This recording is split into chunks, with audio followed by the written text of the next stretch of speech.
The last thing I want to talk about is international agreements. Some of you know the Kyoto Protocol. 1997 it was drafted, modified in 2001, and there the goal was to reduce global emissions of greenhouse gases from the industrialized countries below their 1990 levels by 2012.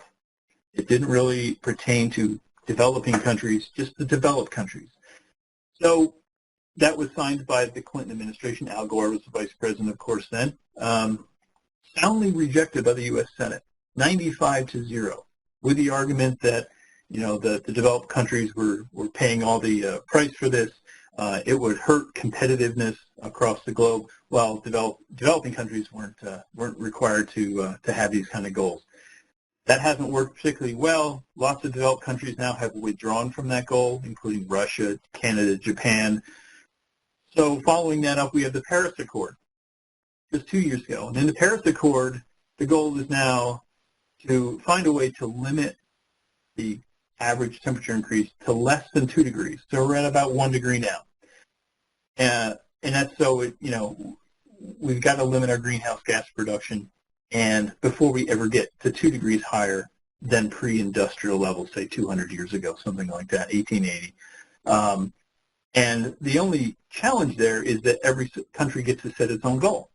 So there's no teeth in this, there's no enforcement of this. Every country just sort of pledges that they will do what they can to achieve this goal. Almost all the countries have signed. A lot of them have also ratified it. I believe the U.S. has not ratified it, but they did sign it under President Obama. And it brings us to, you know, what's going to happen as we go forward. And this is an interesting story just about 2 weeks ago that at least the advisors to our current president are urging that we stay in that accord and that we continue to push for reducing our greenhouse gases. So we'll see how all of that turns out. So to sort of conclude all this, and then I'll leave you with some entertainment here, the causes of global warming are clear. It's a natural thing. Initially, we've added to that by adding greenhouse gases to the atmosphere. The consequences can sometimes be surprising. Sometimes they're not always negative consequences. Sometimes there are parts of the world that benefit. The costs and benefits vary by geographic region. Unfortunately, a lot of developing countries will probably, it's predicted, have more costs than benefits, and vice versa. I pulled some of this, some of the graphics from the Rick Relyea AP textbook. Lots of things you saw the websites for that you can also get from places like NASA and others. So a tremendous number of resources out there to help you convey this in hopefully interesting and educational way. One of the things that I love to show my students, and you can look at this on your own in its entirety.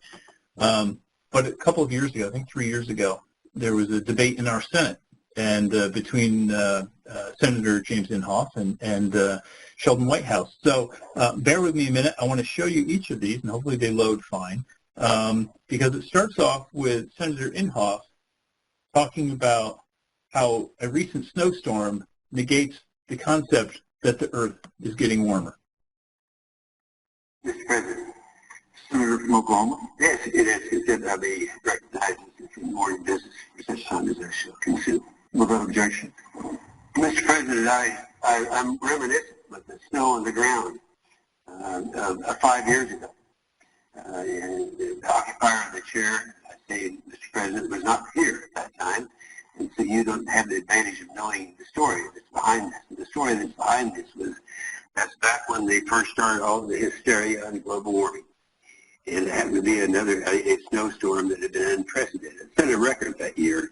And there's a charming family of 6, I say to my friend in the chair, that built this, and their picture is here. And that happens to be my daughter and her family of 6. And at that time, it got a lot of attention. It actually got a lot of national attention. And in case we have forgotten, because we keep hearing that 2014 has been the warmest year on record, I asked the chair, you know what this is? It's a snowball.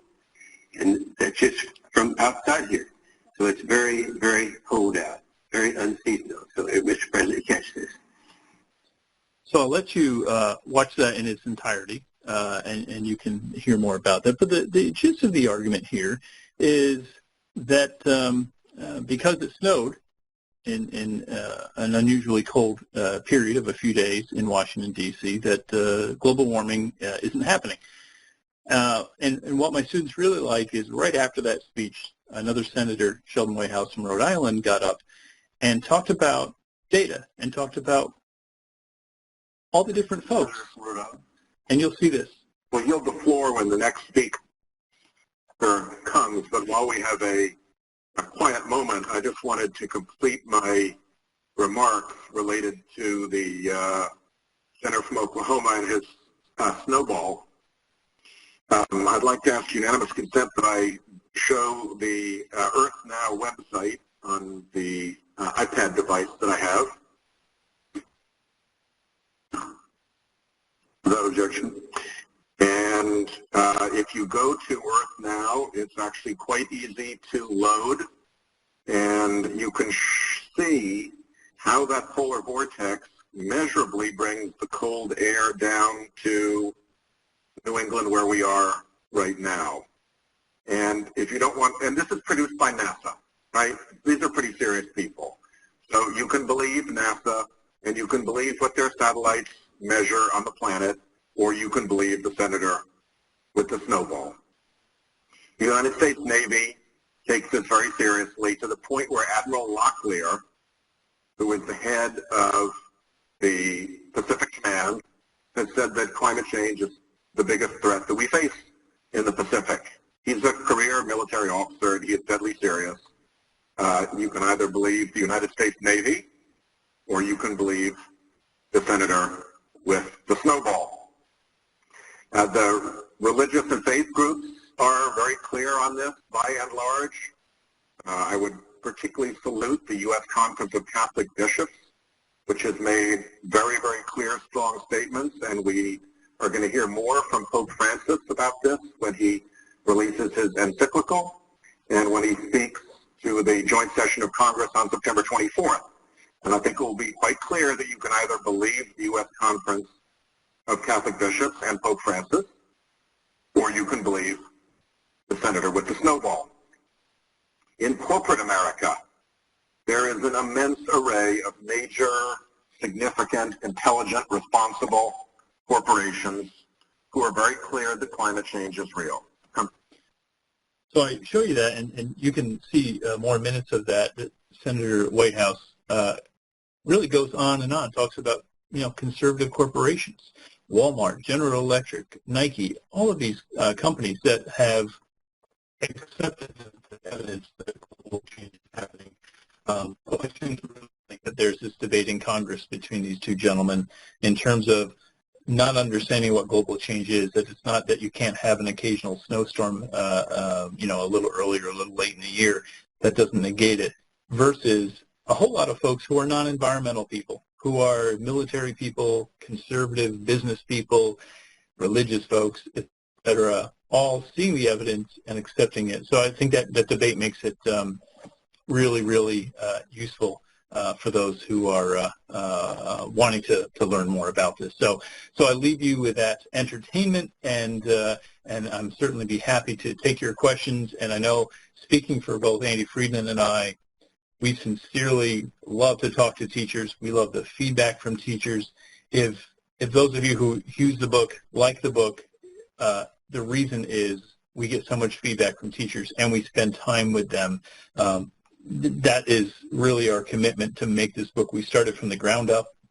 The first edition, that we wanted a book that really was tailored to doing well on the AP exam, to help teachers do that. The second edition, you may know that we've gone from just having 20 chapters to having actual teaching modules, so about 75 modules within those 20 chapters, so that each one can be a teachable unit within a class period.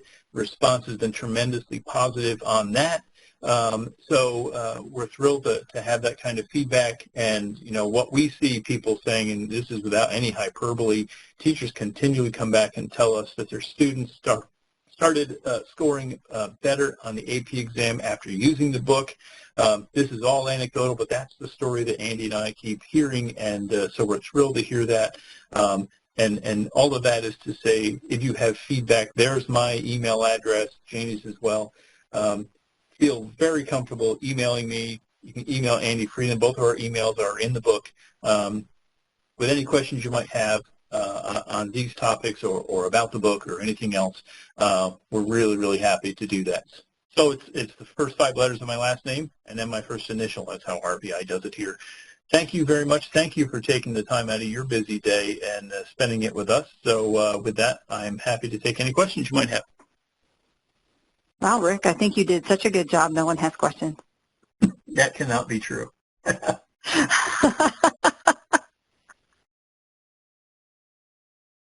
Well, I enjoyed it. It was my second time seeing it today, and I enjoyed it as much the second time as the first. If we have no questions, then I'll let you guys go, or you can email Rick directly with any questions you have if you don't want to speak up in front of the group. That works too. And with that, we will close this out and say goodnight for the evening. I hope everybody has a good evening, and be on the lookout for the next webinar. Thanks so much. Thank you very much.